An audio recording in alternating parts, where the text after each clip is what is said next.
Well, good morning, everybody. I'm Larry Jacobs. This is Pre-K12 Education Talk Radio, and it's Thursday, the 29th of June, 2023, and we have a wonderful guest for you this morning.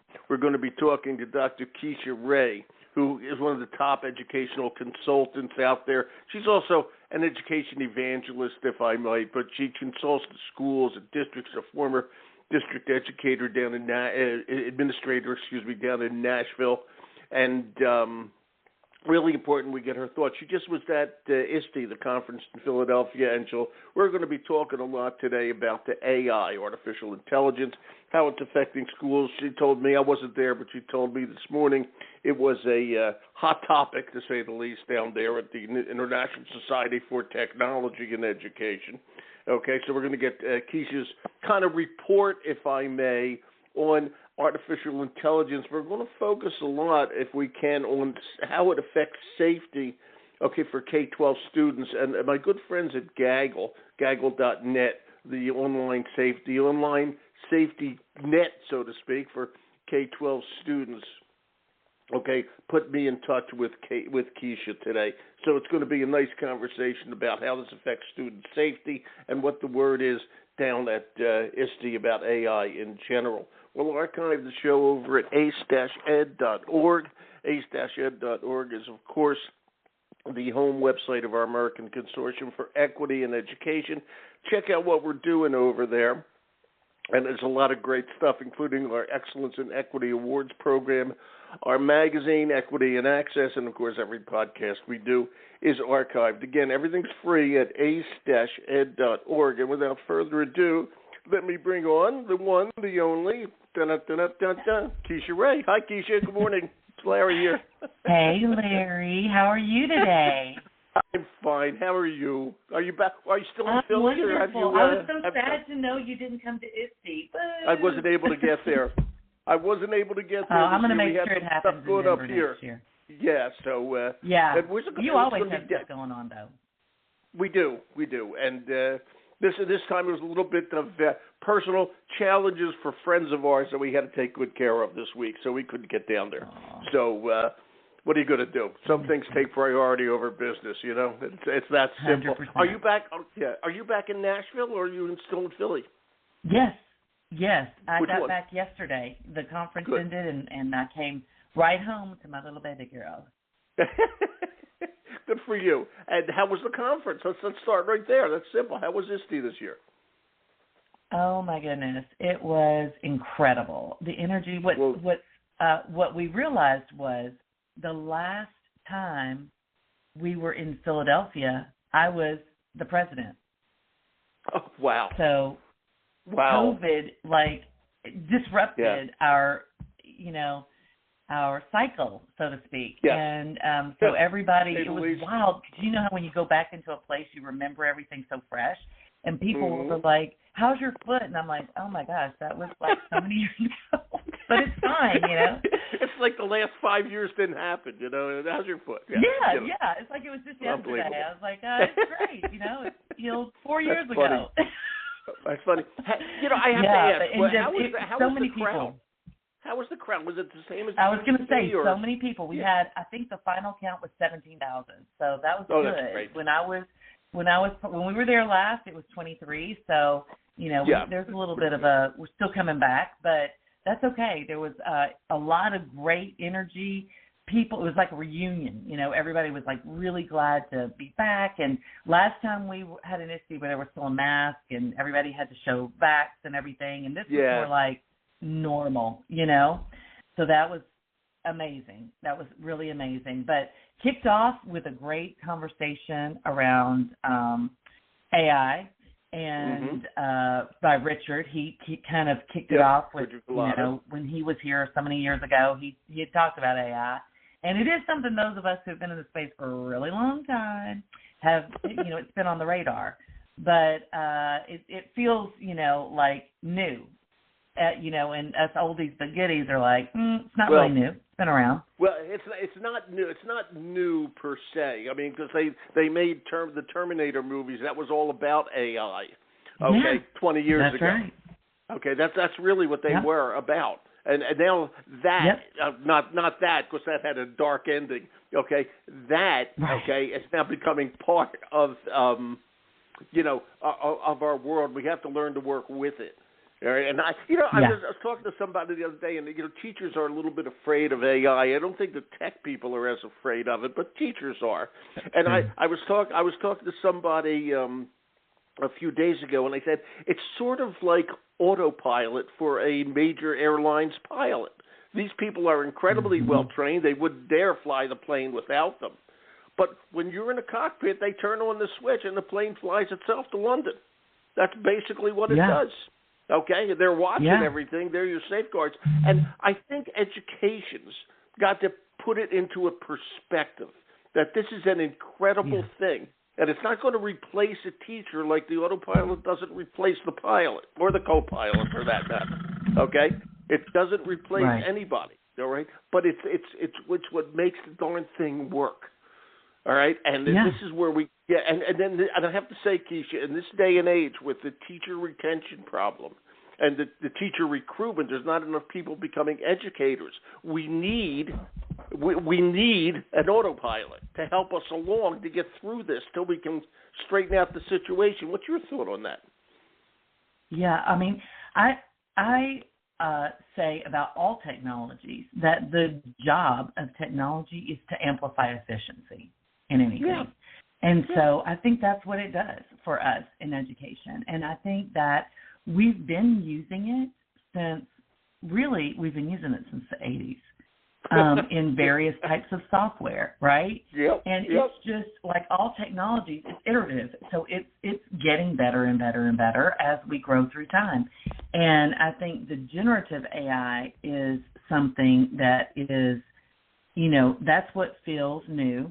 And it is, to some extent. I mean, technically search engines were that, right? They generated a list of things that related to the topics that were in your search stream, right? So, it's like you said, those of us in technology, get it. But if you're not and you haven't followed along, you don't know how all that back-end stuff works, then this may feel new and alarming to you. But I just published an article this week on how I hope that our policymakers, e.g. our school boards, don't jump the gun and pass policies that can eliminate or restrict an opportunity that this generative AI or any AI might offer us with all of the things that are evolving in education today. Yeah, that we have to be agreed 100%, by the way. But we have to be careful because we use a search engine. Okay, we take that information and make something happen. The scary part, this is only scary about AI, is that it is intelligent. Okay, you know what they say, and they're worried that it can do that search engine and then do the action that the search engine that you wanted to do. In other words, it's going to take that part of it away, and there's a lot of good in that. There's a lot of good in that. All right, there really is, but there's also a little bit of fear, and like any new thing, you have to get used to it. How long did it take, KECIA, for people really to get used to flying? It probably wasn't until about 1960 that everybody in the world said, "Oh yeah, we can all fly." People were scared to death. Yeah. They thought if you got on an airplane, even in the 50s, you got on an airplane, the plane's going to crash. Okay, that didn't happen. Yeah. Okay, it happened twice a year, maybe. Okay, and we just got to learn to keep things in perspective and all that sort of thing. As you talk to people there about the AI, what was your sense of it, just from the general group? Did the tech people, who are most of the people that were there at ISTE, did they get a sense that things are going to be okay with it? Yeah, I think definitely. I think they see the great opportunity of it, wrapping around the caution flags, right? Like saying there's great opportunity. Here's where the caution cones need to be placed. But other than that, if you proceed with caution in these areas, then it's okay, and it could be very, very beneficial. And like, don't throw the baby out with the bathwater to use an exhausted term, phrase. Not a good idea. I think our somebody will call the police if you do teachers, that. Don't call the police. Yeah, but don't throw the baby teachers, out with the bathwater. Don't. Teachers, kind of an old their concern, rightly so, is cheating, right? But in a session that I participated in as a panelist, we said, news alert. Cheating has taken place since schools began. This is not new. Not new. Not new. You know what? I'll give you my example of that. You're in business. You have K20 Connect, okay, the consulting firm, okay, and you know that if somebody says, Keisha, I want you to lay out a whole plan for our school district, clear your desk. They don't say that, okay? They say use every resource you can to give us the best answer. Okay, so if you use all those resources, are you cheating? Of course not. Nobody says to a marketing director or a scientist, we need a new vaccine, clear your desk. They say use every resource you possibly can, and that's what schools have to get used to. We have to use the technology to get kids thinking on how to use it, because they will live in a technological world far more than we are. Yeah, and I think as our new teachers come in, the new teachers who are more accustomed to this way of learning and applying resources, they get it. So I think there will be a cliff, so to speak, where we'll certainly have our more traditional teachers, let's say, that will yield to this new generation of teachers who are like, hey, let's embrace this. Let's teach them how to do it the right way. Let's teach them how to cite resources. Let's teach them how to identify digital literacy. Let's teach them or information literacy too. Let's teach them how to read it and understand, is this real? Is this AI? Is this something I shouldn't pull from because it really isn't the truth? It's not factual. Let's teach them how to do that instead of just say everything comes from an original thought. When I was working on my dissertation, my advisor, one of the people that was on my committee said, this is the first original thought dissertation I've read in 10 years. I was like, dang, I thought they were all supposed to be original. He's like, no. No. There's no such thing as an original thought anymore, except for you. Okay, it's just. No. I came up with the first digital literacy assessment. So mine was just timing. There you go. Mine was just timing. It just was a logical thing. Oh, my gosh, we've got all this digital stuff out here. We probably should assess where kids are. Because some kids may come in with a literacy level that they don't need to take a test or a class, So that was my dissertation, was proving that they didn't have to take Intro to Computing in every single university. And now I have a lot of students thanking me for that. Yeah, because it no longer exists as a required course. I'm going to ask you something. I had this idea. We need a new major in colleges, and the major. Like we have electrical engineering, acoustical engineering, mechanical engineering. We need an education engineering degree. Okay, we need people who understand education and understand, if I may, technological engineering. Okay, and you put those two things together, because that's where I firmly believe that's where education is going. It's about 80% there.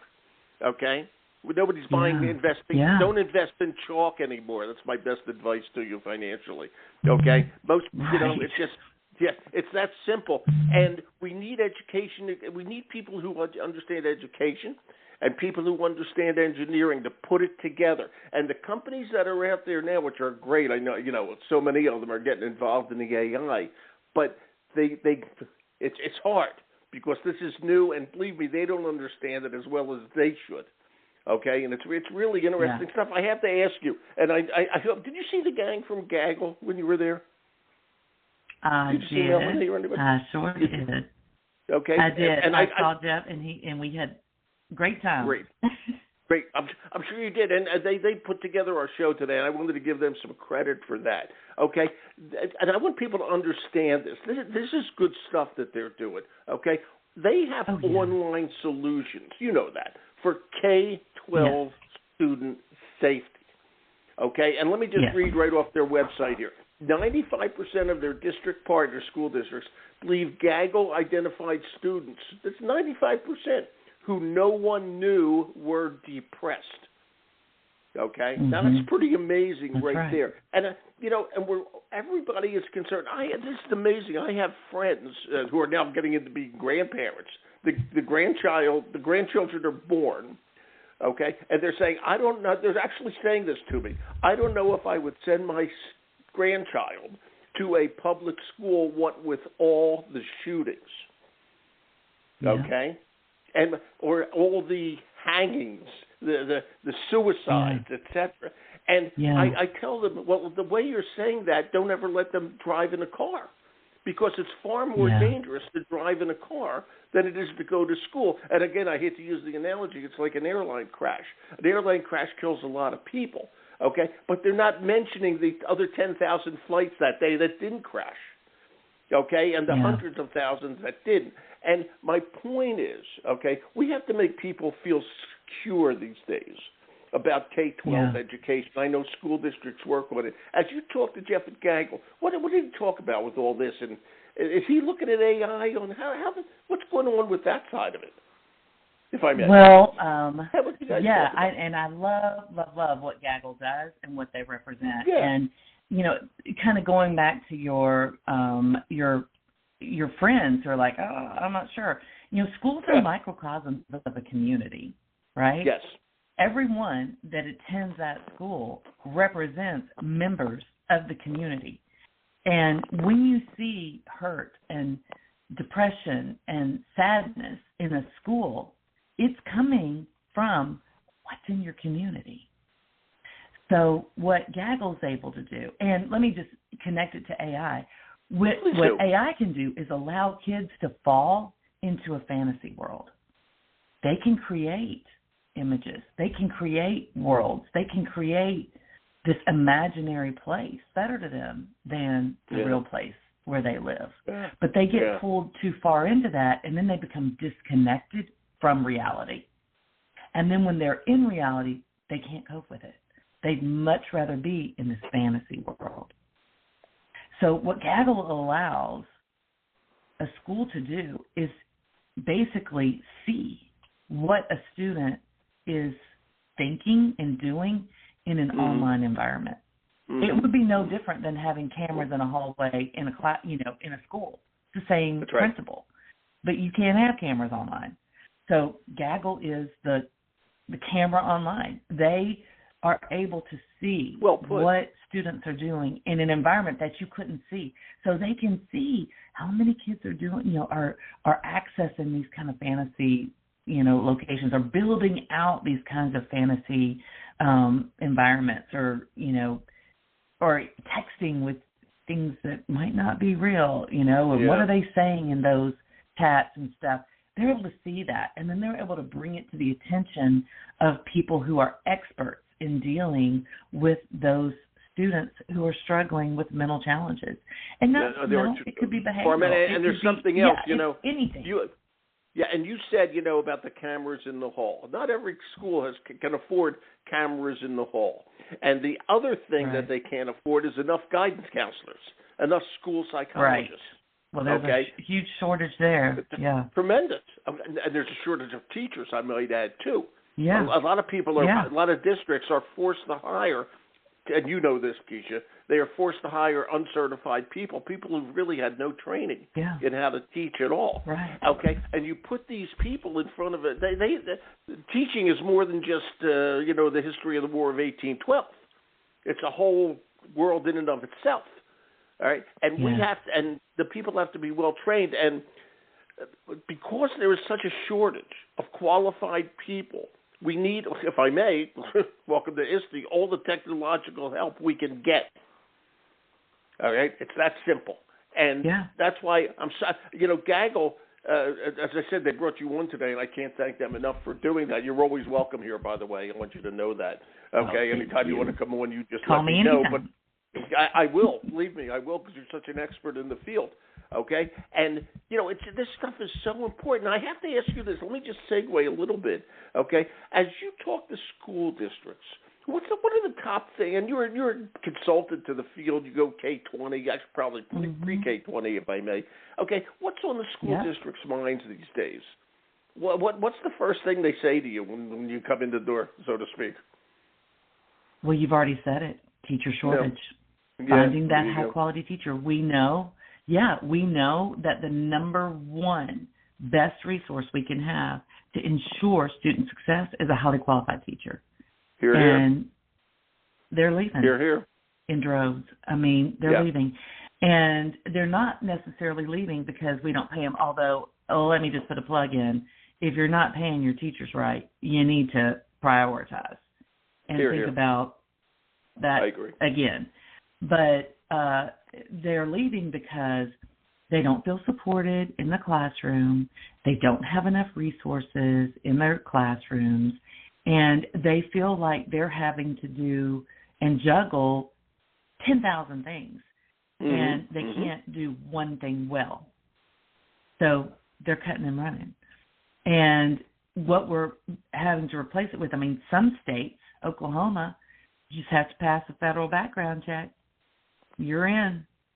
Florida, if you have any military experience, you're in. Like Flynn. These two things don't qualify you to go in and teach at all. No, they do not. But they're having to lower the bar to that. Exactly. Yeah. And the problem That's is the biggest pain I'm point. going to say the people they're bringing in, they want to try teaching. Okay, they want to try it. Yeah. They don't know enough about it. They want to try it. I don't want to be derogatory to those people. Okay, I really don't. Yeah. Okay, because they're trying. But the problem is they're not going to stay, and they're not going to be that effective because they just don't. They don't have the expertise to do this at this stage. It's like, if I want to be a doctor. Well, come on in. You were in the Army. Here, you're a brain surgeon now. Right. I'm sorry. That's not as much as I slept at a Holiday Inn last night. Yeah. Okay, that's not going to work real well. All right, and people think it is. No. And let's use Florida for example. Okay, and I don't know what's going to happen with that, but I'll just use Governor DeSantis. Governor DeSantis, they brag, well, we don't have that big a teacher shortage, but that's because they're hiring the wrong people to be teachers. Okay, and they just aren't the right, in terms of bringing in the folks who are veterans, just by the basis of the fact that they were veterans. It just doesn't work, and it can't work. But since we're doing this, okay, we need all the help. We have to give them all the help we can. And that's where all the technology is going to come in. I mean, it's just, if they can even work it, it's just wild what's going on out there. Well, and there's a difference in... What's your solution, by the way? Any solutions, Mademoiselle, consultant for the teacher stuff, for the teacher challenge? What are you telling them? Yeah, well, I'll say two thoughts came into my head. The second thing that they are challenged with is the mental welfare of the children. They're coming in and which brings us back to GAGGLE. Which brings us back to GAGGLE. Yes. Yeah. 100%. So the teachers that are coming in with these less than prepared backgrounds, and when I say less than prepared, they're probably marine biologists, but the number one thing that a student teacher will cut and run and say, I don't need this, is student behavior, classroom management.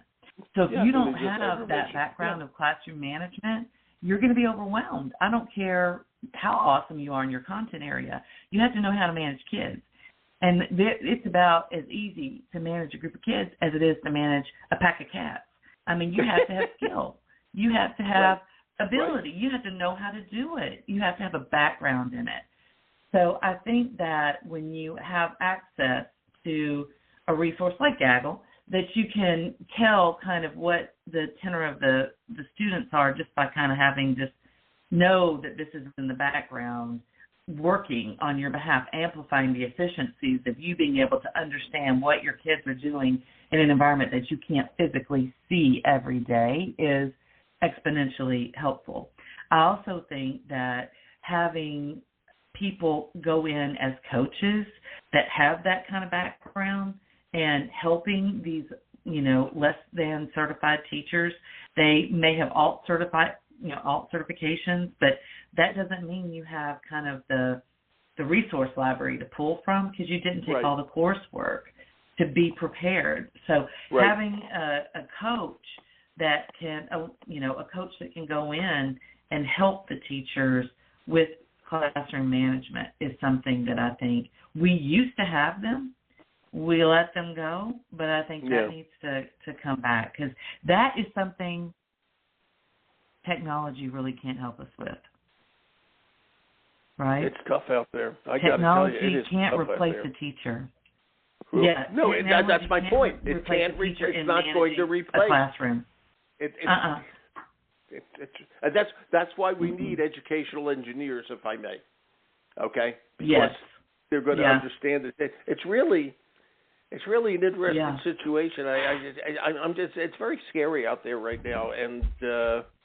Well, I have to ask you this. I don't know if you've ever thought about this, and this always kind of aggravated me, is that whenever I went to like a conference like ISTE or any other conference, I rarely saw education professors there. The people who are training people to become teachers. And I hate to say this, that would imply to me that they really don't know what teachers are using. Okay? If you don't walk around ISTE, you don't know what teachers are using. It would be like a professor in a medical school not knowing what an MRI is. Okay? It's not teaching that to them. And have you talked at all to what are you hearing, if anything, about the training of teachers in this highly technological age, especially again when there's a shortage? Well, I've been on both sides of I've been in K12 and I've been in higher ed for many years. I know. I'll lead the double life. And I will tell you at ISTE, Elliot Soloway, I'm going to call their names, Elliot Soloway, University of Michigan, Kathy Norris, University of North Texas, and Trina Davis, Texas A&M, all there, all on the floor, all paying attention, all going back to their universities and saying, here's what I saw.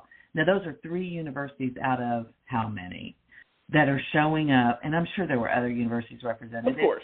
We're represented at ISTE, but I know that in most education programs, there's a heightened awareness that they have to do things differently. They do. There is a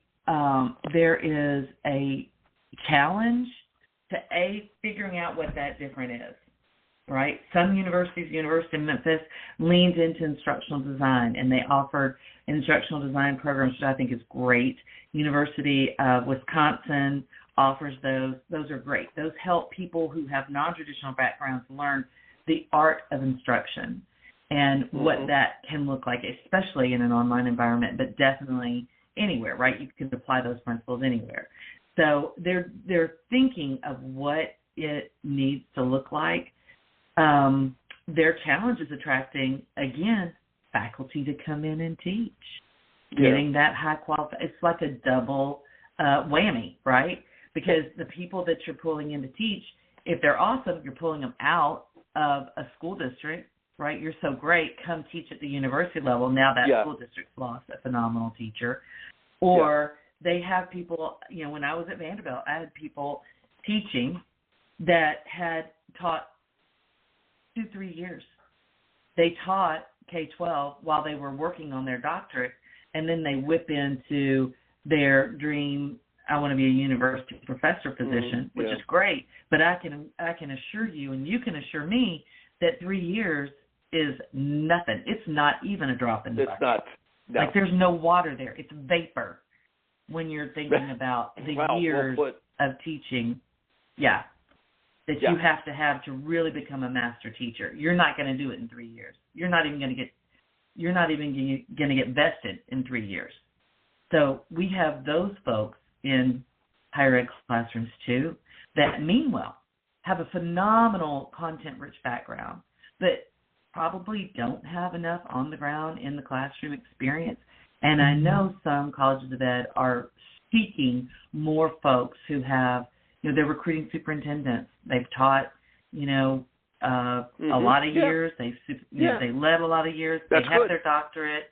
Yep. Yeah, Cheryl Logan's starting a program at Penn State. So she just left the superintendent role to do that. Yeah. But one of my alma maters, well, Penn State. You should look her up. She's amazing. Yeah, wow. And she's starting a new program there. But they're realizing it.